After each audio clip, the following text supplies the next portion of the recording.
श्री महेंद्र भट्ट जी।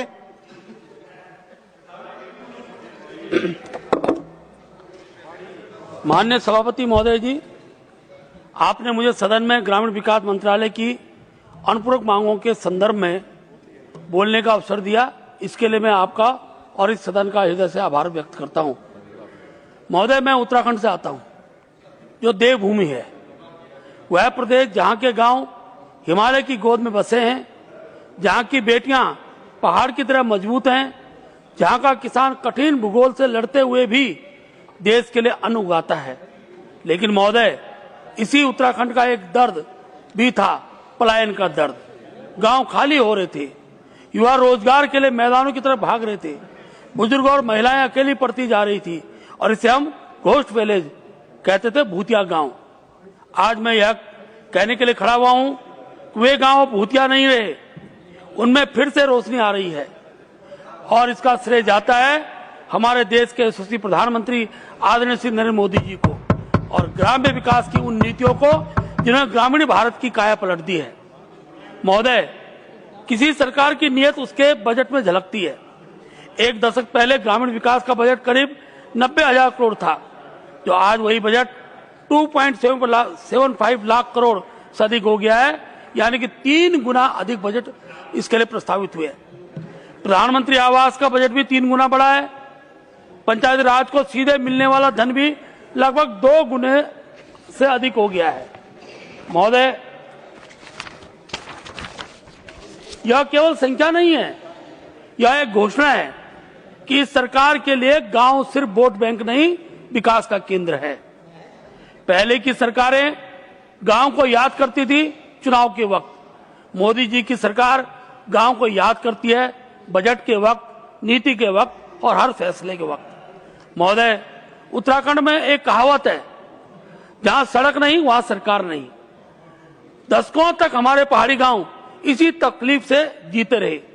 बीमार को खाट पर उठाकर किलोमीटर पैदल चलना पड़ता था। गर्भवती महिलाओं को प्रसव के लिए जानलेवा रास्तों से गुजरना पड़ता था। बच्चों को स्कूल के लिए घंटों पैदल चलना पड़ता था। प्रधानमंत्री ग्राम सड़क योजना ने यह पूरी तस्वीर बदल दी है। आज देश भर में करीब 8 लाख किलोमीटर से अधिक सड़कें बन चुकी हैं। देश के लगभग हर योग्य बस्ती सड़क से जुड़ चुकी है। हर साल हजारों किलोमीटर नई सड़कें और सड़कों के नए पुल बन रहे हैं। महोदय, मेरे राज्य के लिए ये वरदान सिद्ध हुआ है। उत्तराखंड के दूर-दराज के गांवों तक, हमारे वन गांवों तक आज सड़क पहुंची है। यह सड़क सिर्फ पत्थर और डामर नहीं है, यह विकास का रास्ता है, अवसर का रास्ता है, गांव में रुकने के कारण है और पलायन रोकने का माध्यम है। महोदय, उत्तराखंड में पहाड़ी जिलों में पुराने कच्चे घर भूकंप और भूस्खलन से के समय में जानलेवा साबित होते थे। हर आपदा के बाद हजारों परिवार बेघर हो जाते थे। प्रधानमंत्री आवास योजना ने इस पीड़ा का समाधान दिया। देश भर में करीब 3 करोड़ पक्के मकान बनाए जा चुके हैं। SC, ST और OBC परिवारों को प्राथमिकता दी गई है। PM जनमन, जो सबसे अधिक कमजोर और पिछड़ा वर्ग के लिए है, उत्तराखंड के बन गुज्जर, थारू और भोटिया जैसे समुदाय के लिए वरदान साबित हुआ है। इन समुदायों की जो उपेक्षा दशकों से हो रही थी, इस सरकार ने उस पर विशेष ध्यान देकर इसको बदला है। महोदय, एक पक्का घर सिर्फ शेल्टर नहीं है, यह एक परिवार को उसके गांव से जोड़े रखता है, वह पलायन को रोकता है और यही है असली ग्रामीण विकास। महोदय, उत्तराखंड की सबसे बड़ी समस्या स्वरोजगार के पलायन की रही है। हमारे युवा दिल्ली, मुंबई, सूरत जाते हैं। आज एक कहावत है कि आलू और उत्तराखंडी भारतीय नहीं, विदेश के हर क्षेत्र में आपको मिलेंगे। गांव में सिर्फ बुजुर्ग और बच्चे ही रह जाते थे। मनरेगा ने कुछ हद तक इसको थामा, लेकिन अब BBG राम जी योजना ने इसे नई ऊंचाई दी है। 100 दिन के स्थान पर 125 दिन की रोजगार गारंटी, ये हमारे राज्य के लिए वरदान सिद्ध हुई है और यह रोजगार जल संरक्षण, ग्रामीण संरचना और आपदा प्रबंधन जैसे ठोस कार्यों से जुड़ा है। महोदय, उत्तराखंड जैसे पहाड़ी राज्य में जहां भूधसाव और जमीन का टूटना नियमित आपदाएं हैं, वहां आपदा प्रबंधन को रोजगार से जोड़ना एक क्रांतिकारी कदम है। दीनदयाल ग्रामीण खुशहाल योजना और रियल एस्टेट ट्रांजैक्शन इंफॉर्मेशन के माध्यम से लाखों युवाओं को स्किल ट्रेनिंग और प्लेसमेंट मिली है। हमारे पहाड़ी युवाओं को अतिथि सत्कार, पर्यटन और कंस्ट्रक्शन जैसे सेक्टर में ट्रेनिंग मिल रही है ताकि वे बाहर न जाएं, अपने राज्य में ही आगे बढ़ें। महोदय, उत्तराखंड की महिला हमेशा से मेहनत कस रही है। खेत उसके जोत, घर उसने संभाला, पानी वह लाई, लेकिन उसकी मेहनत का आर्थिक मूल्य नहीं पहचाना गया। दीनदयाल अंत्योदय योजना ने यह बदला है। आज देश में 10 करोड़ से अधिक महिलाएं स्वयं सहायता समूह से संगठित हैं। उन्हें 12 लाख करोड़ से अधिक का बैंक ऋण मिल चुका है और ऋण वापसी दर भी 98% से ऊपर है। यह किसी भी बैंक को गर्व करने वाला एक आंकड़ा है। लखपति दीदी योजना ने आज 3 करोड़ से अधिक महिलाओं को वार्षिक आमदनी 1 लाख से ऊपर की है। यह लक्ष्य 6 करोड़ का है। नमो ड्रोन दीदी योजना में हजारों ड्रोन स्वयं सहायता समूह महिलाओं को दिए जा रहे हैं। आज की ग्रामीण बहन खेतों में ड्रोन उड़ा रही है और यही है नए भारत की तस्वीर। बजट 26-27 में सीमाल्ट की घोषणा से अब हर जिले में महिला उत्पादों की बिक्री का प्लेटफॉर्म होगा। उत्तराखंड के ऊनी वस्त्र, हस्तशिल्प और जैविक उत्पाद को इससे नई मंडी मिलेगी। महोदय, जो महिला कभी साहूकार के दरवाजे पर खड़ी होती थी, आज वही महिला सरकारी ऑनलाइन सरकारी खरीद पोर्टल पर अपना उत्पाद बेच रही है। वह परिवर्तन कोई नारा नहीं, यह जमीनी हकीकत है। महोदय, उत्तराखंड में हमारे SC, ST, OBC भाई बहन, चाहे वे थारू हों, बोक्सा हों, भोटिया हों, जोनसारी हों या राजी समुदाय के हों, दशकों तक विकास के मुख्यधारा से दूर रहे। इस सरकार ने उन्हें न केवल योजनाओं का लाभार्थी बनाया बल्कि विकास का भागीदारी बनाया। प्रधानमंत्री आवास योजना में ST, SC परिवारों को प्राथमिकता दी गई। प्रधानमंत्री जनमन में वनवासी समुदाय के लिए पक्के घर, स्वास्थ्य सेवाएं, सड़क सब एक साथ मिला है। स्वामित्व योजना के प्रॉपर्टी कार्ड ने उन लोगों को भूमि का कानूनी अधिकार दिया जिनके पास पीढ़ियों से जमीन थी लेकिन कागज नहीं थे।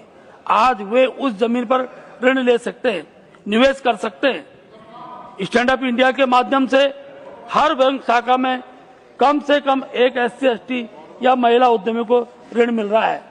दीनदयाल उपाध्याय खुशहाल योजना की ट्रेनिंग में वंचित वर्गों को, युवाओं को प्राथमिकता मिल रही है। महोदय, देश में अत्यधिक गरीबी आज वैश्विक औसत से भी नीचे आ चुकी है। ये क्रांतिकारी कदम उठा है और इसका सबसे बड़ा लाभार्थी वही अंतिम पंक्ति का व्यक्ति है जो SC, ST, OBC परिवार से आता है, जो पहाड़ के दूर दराज गांव में रहता है।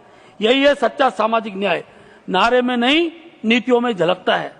महोदय, पहले की सरकारों में योजनाएं बनती थी। दिल्ली में पैसा दिल्ली से जाता था राज्यों तक, गांव तक पहुंचते पहुंचते आधा रह जाता था। यह जग जाहिर है, लेकिन कोई बदलने की हिम्मत नहीं करता था। मोदी जी ने सीधा लाभ हस्तांतरण के माध्यम से बिचौलियों की यह पूरी व्यवस्था तोड़ दी है। लाखों करोड़ रुपए सीधे लाभार्थियों के खाते में पहुंचे हैं। मनरेगा का लगभग 100% भुगतान आज ऑनलाइन है। एक भी पैसा रास्ते में नहीं रुकता। लाखों ग्राम पंचायतें आज ई ग्राम स्वराज पर डिजिटल प्लानिंग और बजटिंग पर काम कर रही है। देश के लगभग सभी ग्रामीण भूमि अभिलेख डिजिटल हो चुके हैं। AI की बात करें तो सभासार जैसे टूल से ग्राम सभा की बैठकों के मिनट्स 14 भाषाओं में स्वतः ही बनते हैं। सैटेलाइट और AI से मनरेगा पर संपत्तियों की रियल टाइम मॉनिटरिंग होती है। भाषणी से 36 भारतीय भाषाओं में सरकारी सेवाएं उपलब्ध हैं। ये क्रांतिकारी कदम है। महोदय, उत्तराखंड में गढ़वाली, कुमाऊनी, जौनसारी बोलने वाले हमारे बुजुर्ग ग्रामीण जो हिंदी भी ठीक से नहीं पढ़ पाते, वे अब अपनी बोली में सरकारी जानकारी प्राप्त कर सकते हैं। यह है टेक्नोलॉजी का असली मानवीय उपयोग। अंत्योदय योजना से 26 मंत्रालयों के कार्य एक साथ ग्राम पंचायत स्तर पर जुड़ रहे हैं। यह कन्वर्जेशन का नया मॉडल है जहां गांव का एक योजना अलग अलग नहीं बल्कि संपूर्ण विकास एक साथ मिलता है। महोदय, मैं देवभूमि उत्तराखंड से आता हूं, जहां के गांव में अब फिर से दिए जल रहे हैं। जहां कभी सड़क नहीं थी वहां आज प्रधानमंत्री ग्राम सड़क विभाग की सड़कें हैं। जहां कभी पक्की छत नहीं थी वहां प्रधानमंत्री आवास योजना का घर है। जहां कभी बैंक से रिश्ता नहीं था वहां आज लखपति दीदी योजना है। जहां कभी सरकार केवल कागजों में थी, वहां ई ग्राम स्वराज और स्वामित्व से वो दर्शाता है। हर घर में नल है। किसान सम्मान निधि से हर किसान सम्मानित हो रहा है। सामाजिक शिक्षा जो एक दशक पहले देश की 1/4 आबादी तक भी नहीं पहुंचता था, आज 2/3 से लोगों तक पहुंच रहा है। यह सब संभव हुआ क्योंकि प्रधानमंत्री मोदी जी ने एक विजन दिया, सबका साथ सबका विकास, और ग्रामीण विकास ने उस विजन को जमीन पर उतारा है। हमारे माननीय मंत्री जी शिवराज सिंह चौहान जी का मैं विशेष रूप से धन्यवाद देता हूं कि जिनके नेतृत्व में यह मंत्रालय योजना की जगह मिशन के रूप में चल रहा है, नंबर की जगह लाइव दिख रहा है।